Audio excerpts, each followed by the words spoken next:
कांग्रेस की बुरी तरीके से हार 2 चुनाव में हुई, क्या इसका बदला लेने पे ये उतर आए हैं जो इस तरीके के अप्रत्याशित वृद्धि कर रहे हैं? जब नरेंद्र मोदी जी प्रत्येक को एक छाया उपलब्ध कराने की मंशा रख के काम कर रहे हैं, तो ये कैसा काम कर रहे हैं जिससे हमारा गरीब और मध्यम वर्ग इस शहर में मकान नहीं बना पाएगा। इसलिए भारतीय जनता पार्टी ने इसका पुरजोर विरोध किया है। आज दीपावली में आपने 36 हजार रुपया के उसके पास नोटिस भेज रहे हैं, बिल भेज रहे हैं। वो गरीब अपने बाल बच्चा का त्योहार मनाएंगे कि 36,000 रुपया बटाएंगे? ये घोर निंदनीय है। महापौर परिषद इस तरह से वो हारने के बाद ये जनता से डायरेक्ट बदला लेने की कोशिश कर रहे हैं, ये गलत है। स्पैरो कंपनी द्वारा जो टैक्स वसूल किया गया है उससे पूरे 60 वार्ड प्रभावित हुए हैं। उन्होंने सभी से टैक्स वसूल करके तो निगम को उसमें जमा नहीं किया है और जिसके कारण लोग इधर उधर भटक रहे हैं। निगम प्रशासन द्वारा कोई कार्रवाई नहीं की जा रही है। दुर्ग नगर निगम की सामान्य सभा बड़े ही गरिमामय वातावरण में आज संपन्न हुई। सामान्य सभा में शहर विकास के मुद्दे मुख्य एजेंडा रहे। इसके साथ ही स्पैरो कंपनी की बात कही जा रही, जिस तरीके के भ्रष्टाचार होने की बात की जा रही है, उस मुद्दे को भी यहाँ पर पार्षदों ने बड़ी ही गंभीरता से उठाया।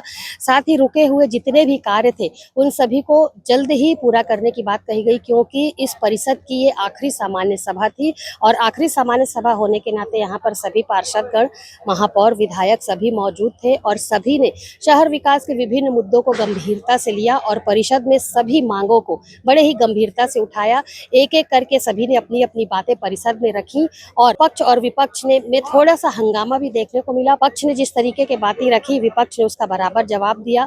किस तरीके के एजेंडे, किस तरीके के मुद्दे आज परिषद में उठाए गए, यहाँ पर कुछ पार्षद, विधायक, महापौर मौजूद हैं। आइए हम उनसे जानते हैं। हमारे साथ नेता प्रतिपक्ष अजय वर्मा मौजूद हैं। आइए उनसे बात करते हैं। सीजी भास्कर उनसे जानने का प्रयास करेगी कि आज किस तरीके के मुद्दे सामान्य सभा में उठे और सबसे खास मुद्दा आज की बैठक में क्या था। जी, मुद्दा सबसे खास ये था कि जिन दुकानों को आरक्षण के कारण नहीं बिक रही करके बहाना बना के लाया गया। 100 दुकानें हैं, 128 दुकानें जिसमें 118 दुकानें हैं, जिसमें 18 दुकानें बिक चुकी है और 100 दुकानें बाकी है। तो आरक्षण वर्ग में केवल और केवल 28 दुकानें हैं, तो शेष 72 दुकानें क्यों नहीं बिकी? वो नहीं बिकी है गलत तरीके से बनाने के कारण, वो नहीं बिकी है इनके मूल्य के अधिक होने के कारण, और उसे आरक्षण का बहाना बना के कम किया जा रहा है। होना ये चाहिए इन दुकानों का अगर कोई नहीं ले रहा है तो मूल्य को कम किया जाना चाहिए, ताकि इसे हम बेच सकें और नगर निगम को अच्छी आय दे सकें। ये दुकानें कहाँ पर हैं? ये दुकानें गंज मंडी में है और नलघर कॉम्प्लेक्स में। एक दूसरा विषय और था, विकास शुल्क को हम जहाँ 5 रुपया, 10 रुपया और 20 रुपया का शुल्क लेते थे, उस शुल्क को 5 और 10 वाले 45 किया जा रहा है। अर्थात 5 वाले क्षेत्र में 900% की वृद्धि और 10 वाले क्षेत्र में 450% की वृद्धि, और जहां 20 रुपए लेते थे उसे 80 रुपया किया जा रहा है। मैं समझ नहीं पा रहा हूं कि कांग्रेस की बुरी तरीके से हार 2 चुनाव में हुई है, क्या इसका बदला लेने पे ये उतर आए हैं जो इस तरीके के अप्रत्याशित वृद्धि कर रहे हैं? जब नरेंद्र मोदी जी प्रत्येक को एक छाया उपलब्ध कराने की मंशा रख के काम कर रहे हैं, तो ये कैसा काम कर रहे हैं जिससे हमारा गरीब और मध्यम वर्ग इस शहर में मकान नहीं बना पाएगा। इसलिए भारतीय जनता पार्टी ने इसका पुरजोर विरोध किया है और अगर ये नहीं माने, जबरन बढ़ा दिए, तो हम सड़क की लड़ाई लड़ेंगे और लोगों के बीच जाके अपना विरोध दर्ज कराएंगे। कार्यकाल की अंतिम बैठक है। कार्यकाल की अंतिम बैठक है और मैं आपको विश्वास दिलाता हूं कि मेरी वार्ड की जनता मुझे अगर फिर अगला और पिछड़ा होता है, क्योंकि मैं पिछड़े वर्ग से भी आता हूं और अगले वर्ग से भी आता हूं, तो मैं यकीन मानता हूं कि मेरी जनता मुझे जिस तरह से 3 बार चुनकर भेजी इस सदन में, और मैं अपने वार्ड की जनता के, अपने परिवार की आवाज़ बनकर गूंजा हूँ यहाँ और हर जायज़ और नेक काम को करवाया हूँ। मैं आगे भी उस काम को एक मुस्तैदी के साथ, एक दमदारी के साथ करवाता रहूंगा और मैं अपने वार्ड से लेकर शहर की आवाज बनूंगा।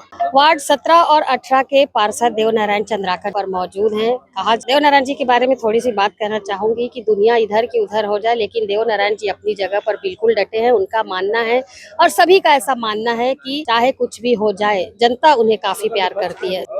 जिस तरीके की प्रतिक्रिया वार्ड में आपकी है, क्योंकि काफी सारे वार्डों में समस्या रहती, लेकिन आपके वार्ड में समस्या आती है और यूं चली जाती है। तालियां दोनों हाथ में बजती है। एक जनप्रतिनिधि हो, जनता के बीच में अगर तालमेल रहे, जनता के हित में अगर पार्षद जो है जनप्रतिनिधि है, कभी भी वो फोन करता है तो उसका फोन पर रिसीव करना चाहिए। काम आता है जाता है, कभी काम होता है कभी नहीं होता, लेकिन जब तक आप आम जनता से मिल करके नहीं चलोगे, तब तक के जनता आपका सम्मान नहीं करेगा। आपको आगे आने वाले समय में बता देगा कि क्या होता है जनप्रतिनिधि। आज इस परिषद की आखिरी सामान्य सभा थी। किस तरीके के मुद्दे उठे, किस तरीके की बातें आई? कुछ मुद्दे ऐसे थे जिन्हें लेकर के विवाद की स्थिति भी सामान्य सभा में बनी। देखिए, हमारा कहना है अभी जो 40 रुपये टैक्स है उसको डायरेक्ट 80 रुपये बढ़ाने की कोशिश कर रहे हैं नगर निगम परिषद के द्वारा। इसके MIC के जो प्रभारी हैं ये लोग अपना MIC में निर्णय ले लिया है सीधा डबल करना है। भाई आपने 4 साल तक का बैठा था, थोड़ा अगर टैक्स बढ़ाते रहे तो एकदम से जनता को भार नहीं पड़ता।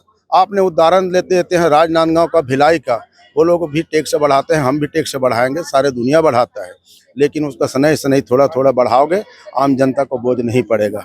आपने दीपावली के समय में एकदम से डबल टैक्स बढ़ाने की बात करते हैं।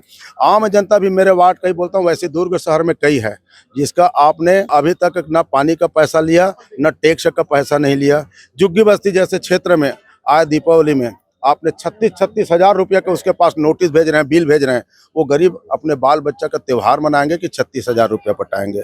ये घोर निंदनीय है। महापौर परिषद इस तरह से वो हारने के बाद ये जनता से डायरेक्ट बदला लेने की कोशिश कर रहा है, ये गलत है। सामान्य सभा में आज मुख्य रूप से शहर के लाडले विधायक गजेंद्र यादव जी मौजूद हैं। आइए उनसे बात करते हैं कि जिस तरीके के मुद्दे उठाए, चूंकि वो शहर के विधायक हैं, किस तरीके की उनकी प्रतिक्रिया रहेगी। स्पैरो कंपनी वाला मामला मुख्य रूप से उठाया गया था।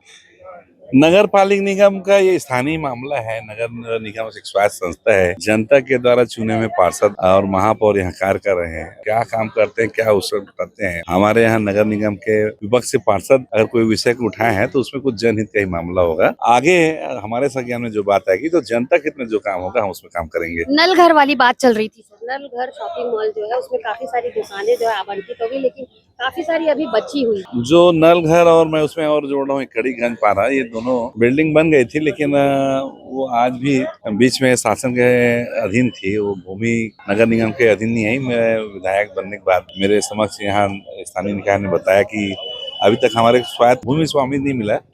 अभी हमने जिला प्रशासन को बोल के नगर निगम के अधीनस्थ कराए, नाम ट्रांसफर हुआ, हस्तांतरण हुआ जमीन। अब उसमें जो नियम होगा उस नियम में काम करेंगे। वार्ड नंबर 4 की पार्षद लीना दिनेश देवांगन इस वक्त मौजूद है और सामान्य सभा में विशेष तौर पर उनके द्वारा स्पैरो कंपनी का मामला उठाया गया। किस तरीके की गड़बड़ी की बात आप कह रही हो? स्पैरो कंपनी द्वारा जो टैक्स वसूल किया गया है उससे पूरे 60 वार्ड प्रभावित हुए हैं। उन्होंने सभी से टैक्स वसूल करके उसको निगम कोष में जमा नहीं किया है, जिसके कारण लोग इधर उधर भटक रहे हैं। निगम प्रशासन द्वारा कोई कार्रवाई नहीं की जा रही है। दुर्ग नगर निगम की सामान्य सभा आज संपन्न हुई और काफी सारे मुद्दे जिस तरीके से सभा में उठाए गए उन सभी पर विचार विमर्श किया गया। पक्ष और विपक्ष दोनों ही लोग बैठे हुए थे और काफी सारी मुद्दों पर चर्चा हुई। सामान्य सभा में कुछ विवाद की स्थिति भी उत्पन्न हुई, लेकिन सभी ने मिलकर के उन मुद्दों को भी समझा और शहर विकास के जितने भी मुद्दे थे उन्हें एक सहमति से सभी को पूरा करने की बात कही। नल घर की बात, जैसा कि हमीद खोखर जी ने कहा कि नल घर की स्थिति जो है काफी अंदर होने के कारण दुकान का आवंटन अभी तक नहीं हो पाया, क्योंकि वास्तव में जो दुकानें लेगा वो सामने में लेने की बात कहेगा तभी उसका धंधा भी चलेगा। इसी तरीके से पानी और बिजली की समस्या को भी लेकर के काफी सारी बातें आई। मेन मुद्दा आज सामान्य सभा में स्पैरो कंपनी का था, जिसमें टैक्स चोरी की बात कही गई। जिस तरीके से जनता के साथ खिलवाड़ किया गया उन बातों को देव नारायण चंद्राकर जी ने सामने रखा। सीजी भास्कर ने सामान्य सभा से जुड़ी, जनता से जुड़ी बातों को लेकर के सभी पार्षदों से बात की। पक्ष विपक्ष दोनों ही तरह के पार्षद इस बातचीत में शामिल हुए और अपने अपने विचार रखे। आगामी दिनों में देखना होगा कि जिस तरीके के एजेंडे, जिस तरीके के मुद्दे सामान्य सभा में रखे गए उनका निराकरण कब तक होता है, क्योंकि इस सरकार को आए लगभग 9 महीने का समय बीत गया है और अभी वर्तमान में शहर सरकार जो है वो कांग्रेस की है। आगामी दिनों में चुनाव भी आएगा, चुनाव की स्थिति भी बनेगी, तो देखना होगा कि किस तरीके के कार्यों को यहाँ पर जिस तरीके से बातें रखी गई है क्या उन सभी कार्यों पर मुहर लगती है और आधे अधूरे जो कार्य अब तक पड़े थे उन्हें कब तक पूरा किया जाएगा। सीजी भास्कर के लिए कैमरा पर्सन लक्ष्मीकांत देवांगन के साथ दुर्ग से मैं वीना दुबे।